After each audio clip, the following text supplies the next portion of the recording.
Si, ça commence à être quand même du boulot. C'est sympa. 6, c'est un niveau supérieur quand même. Alors, écoutez, je vous propose qu'on commence. J'ai pas eu le temps de regarder les statistiques, donc on va s'en passer, mais je pense que le site continue son petit chemin tranquillement. Donc voilà, en gros, il y a à peu près une soixantaine de personnes par mois qui viennent sur le site. Alors, donc Sacha nous avait proposé comme thème la légitimité. Souvent quand les gens proposent un thème, en général, je ne sais pas pourquoi ils ne viennent pas. Donc on leur laissera le soin d'y réfléchir. Mais c'est vrai que c'est assez fréquent. Alors, cela dit, légitimité, j'ai trouvé ça finalement un thème assez intéressant, en tout cas au niveau de la psychanalyse, puisque la psychanalyse, c'est toujours finalement construit presque, j'ai envie de dire, par rapport à la légitimité. C'est-à-dire que d'emblée, il y a eu un problème de légitimité vis-à-vis des institutions officielles, que ce soit les médecins qui ont accueilli, qui ont très mal accueilli les théories de Freud et la psychanalyse après. Alors finalement, ça a quand même eu du bénéfice, c'est-à-dire que dans la mesure où la médecine institutionnelle ne reconnaissait pas la psychanalyse, vous n'avez sûrement pas envie de la reconnaître, et Freud s'est tourné vers des gens qui n'étaient pas médecins. C'est-à-dire qu'il a accueilli des philosophes, il a accueilli des journalistes intéressés par le social, il a accueilli des intellectuels et des écrivains, et évidemment quelques médecins, mais vraiment le noyau de départ n'était pas uniquement médical. Donc ce qui a tout de suite donné finalement, grâce à ce manque de légitimité que les médecins accordaient à Freud et à la psychanalyse, ça a tout de suite ouvert sur finalement quelque chose de plus, je ne vais pas dire universel, parce que là après on est tombé dans la mégalomanie psychanalytique où tout le monde en voulait tout expliquer par la psychanalyse, et finalement les gens qui n'avaient pas fait de psychanalyse et n'étaient pas psychanalystes n'avaient pas le droit de citer dans pas mal de sièges, notamment en psycho ou dans des facs, que ce soit en France d'ailleurs ou ailleurs. Mais en tout cas, grâce à ce manque de légitimité, ça a permis d'ouvrir la psychanalyse à finalement à une population plus large, plus vaste. Alors moi, je vais pas prendre systématiquement vouloir défendre la psychanalyse et prendre trait pour trait toutes les accusations qu'on a pu lui intenter et vouloir absolument défendre ça comme un avocat qui voudrait redonner à la psychanalyse un statut qu'elle a peut-être un peu perdu, mais je pense qu'elle s'était aussi elle avait un peu abusé finalement de son pouvoir à un certain temps. Mais peut-être tout simplement poser des questions sur finalement la psychanalyse. Est-ce que c'est une technique qui permet de soigner? Vous savez que Lacan, par exemple, il disait que ça soignait de surcroît. C'est-à-dire qu'on faisait une psychanalyse et puis effectivement, en plus, ça soignait ou pas d'ailleurs, mais c'était pas vraiment ça qu'on recherchait. Alors, évidemment, chaque école psychanalytique ou chaque psychanalyste a finalement un regard un peu personnel et différent sur la question. Mais en tout cas, voilà, moi, ma position, mon avis, est finalement après plus de 35 ans de pratique, est la suivante, c'est-à-dire que on mesure, on dit qu'on mesure l'arbre à ses fruits, hein, donc j'aurais dire la psychanalyse a permis, en tout cas dans mon expérience, dans ma pratique, a permis d'aider, de transformer, de sauver un certain nombre de personnes. Et je vais envie juste d'en citer quelques-uns. Comme témoignage, je ne vais pas dire forcément comme preuve de l'efficacité de la psychanalyse, mais comme témoignage de cela. Alors il y avait un jeune adulte qui était venu me voir, j'en avais déjà parlé d'ailleurs, qui était à l'époque, il était vendeur dans la boutique de prêt-à-porter de son père et qui vendait des costumes. Et son père son père le limitait lui à uniquement ranger les costumes, brosser la poussière sur les costumes. C'est tout juste s'il avait le droit de les vendre et il n'avait absolument aucun droit dans la boutique. Mais il était là depuis des années. Alors il avait un problème d'alcool et c'est dans ce contexte-là qu'il était venu me voir et puis donc on avait entrepris une psychanalyse. Donc voilà, tout simplement pour dire que ce jeune adulte qui avait vraiment aucune perspective dans la vie, si ce n'est de se détruire avec l'alcool, était complètement soumis à son père, et ben la psychanalyse, plusieurs années de psychanalyse, mais l'ont complètement transformé. Alors évidemment, il a quitté la boutique de son père, et puis il a abandonné le métier de range-costume et de brosseur de poussière, et il est devenu écrivain, enfin il écrivait des chansons, voilà. Il a écrit des opéras, voilà, il s'est complètement épanoui et il a complètement changé de vie, voilà. J'ai envie de dire grâce à la psychanalyse. Donc ça c'est le premier petit exemple. Le deuxième exemple, c'est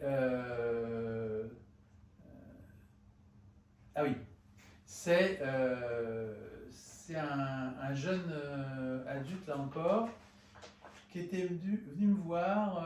Il venait de la Drôme. Il était apprenti céramiste. Et il était depuis des années apprenti dans un petit atelier de céramiste. Et il avait, ses parents l'avaient mis à la Côte-Oreb, ça s'appelait la Côte-Oreb, je ne sais plus comment ça s'appelle maintenant, mais il était donc handicapé, adulte handicapé, il avait une allocation. Et bon, il était venu me voir finalement avec une dimension assez difficile, sans trop savoir ce qu'il allait devenir, avec des grosses angoisses. Et bon, là, on a entrepris un travail, et puis on a entrepris une psychanalyse, là encore. Et finalement, au bout d'un certain nombre d'années de psychanalyse, il s'est marié, il a eu un ou deux enfants, je crois. Et en fait, il a explosé dans son métier de céramiste. il est devenu un des céramistes en France à succès, puisqu'il a eu le prix Bettencourt l'année dernière, il a été primé à la FIAC et il expose maintenant au Japon. Il a eu un poste de prof donc au musée à l'école de céramiste de Sèvres, l'école de Sèvres. Donc la psychanalyse lui a permis comme ça là encore de se donner d'exprimer en fait son potentiel. Hein. C'est pas la psychanalyse qui fait que les gens deviennent des champions ou des génies, hein, mais simplement ça leur permet de révéler ce qu'ils sont et de pouvoir se démarquer, se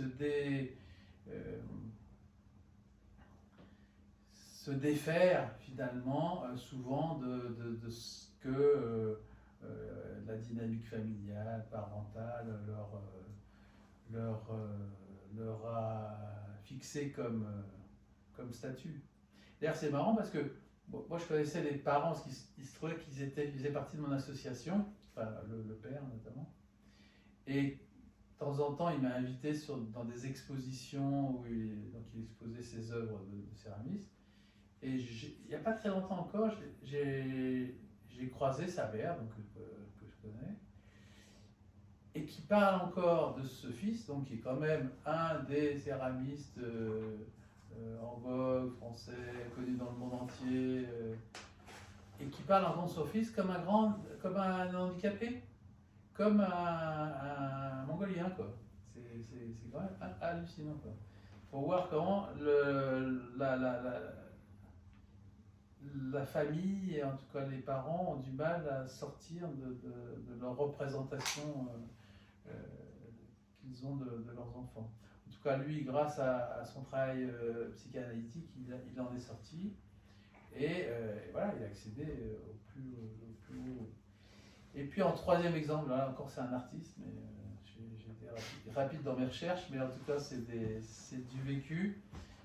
C'était là encore, c'était un plus jeune, cette fois que je l'ai rencontré, il avait 16-17 ans, mais il était vraiment pas beaucoup perdu, en échec scolaire. Je me souviens, je l'avais amené dans les groupes que je faisais dans la Drôme, thérapie de groupe. Et quand je faisais des week-ends tous les 2 ou 3 mois. Et je l'avais amené une fois. Et voilà, c'était très bien passé. D'ailleurs, il est arrivé avec sa guitare.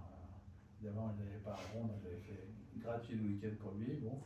Et bon, c'était un gars vraiment sympa. Et puis, on a entrepris là aussi un travail psychanalytique un peu plus sérieux, un peu plus profond. Et ben, figurez-vous que maintenant, c'est là encore un grand artiste de street art très connu qui bosse avec toutes les grandes marques, qui refait le truc à Monaco, qui a bossé avec je ne sais plus quel joaillier en faisant des bijoux. Enfin, donc très très connu, hein, qui s'appelle Saget. Et voilà. Donc pour dire que là encore, je suis pas.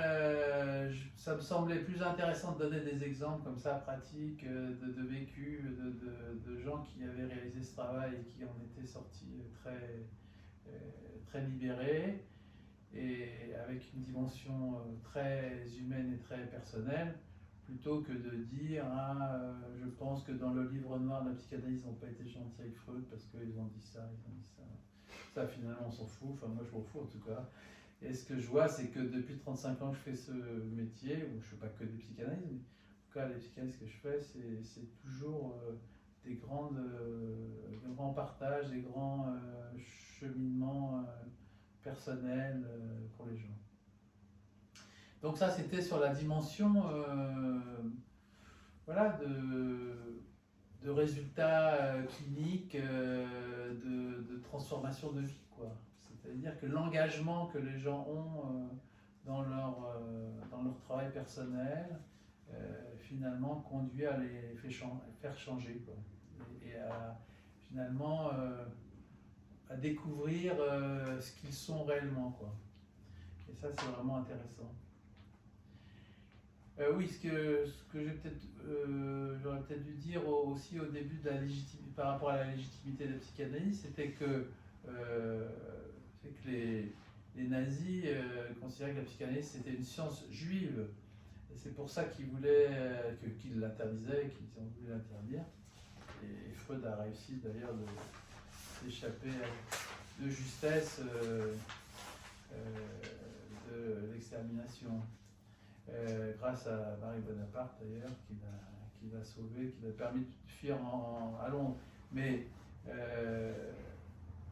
voilà, c'est une science juive. Je ne sais pas si les nazis avaient raison par rapport à ça. Maintenant, oui, on voit bien avec la chance d'avoir Israq qui nous parle de Torah et tout, qu'on retrouve souvent beaucoup de choses dans ce qu'il nous raconte sur la Torah, et on retrouve beaucoup de choses de la psychanalyse et de la façon de penser et de la manière de concevoir finalement le questionnement et comment le travail sur les gens, quoi. Voilà, c'est un peu ça que je voulais dire. Oui, enfin, on peut rentrer dans plus de détails, mais c'est sur les raisons pour lesquelles les gens ont pu dénigrer la psychanalyse, mais bon, ça, je trouve ça probablement moins d'intérêt, hein, sur la dimension sexuelle de la psychanalyse, qu'on peut d'ailleurs contester, sans pour autant remettre en cause, en question vraiment le travail psychanalytique en tant que tel, quoi. Alors oui, peut-être juste deux mots, on pourra en reparler, sur la légitimité d'être psychanalyste, c'est-à-dire à partir de finalement qu'est-ce qui fait qu'on devient psychanalyste. C'est sûrement pas grâce à la médecine et à la psychiatrie, parce que ça, dans le meilleur des cas, même si on en parle dans certaines facs, ça reste. Quand j'ai fait mon séminaire de psychiatrie, enfin mon CES, le dernier cycle, on était sur 30, on était 3 intéressés par la psychanalyse, 3 sur 30, quoi. Déjà à l'époque. Alors maintenant, je pense que c'est plutôt 3 sur 1000, quoi. Donc, ça revient un peu. Ça revient un peu. Bon, tu vas nous en parler, parce que, enfin, voilà. Donc, oui, sur la légitimité donc d'être psychanalyste. Donc, c'est pas la fac, c'est évidemment faire un travail sur soi et faire une psychanalyse soi-même, parce que je pense qu'on peut vraiment conduire quelqu'un dans un travail psychanalytique à partir du moment où on a fait soi-même ce travail-là, même si chaque parcours est différent et très différent. Mais en tout cas, sur cette approche et sur cette découverte de la dimension inconsciente, je pense qu'il faut quand même avoir fait ce travail-là et avoir expérimenté ce travail pour accompagner les gens. Et puis, vous savez que Lacan je ne suis pas lacanien, mais je trouve que Lacan, il a toujours des phrases qui ont toujours courtes avec beaucoup de sens, et il donc disait que le psychanalyste ne s'autorise que de lui-même.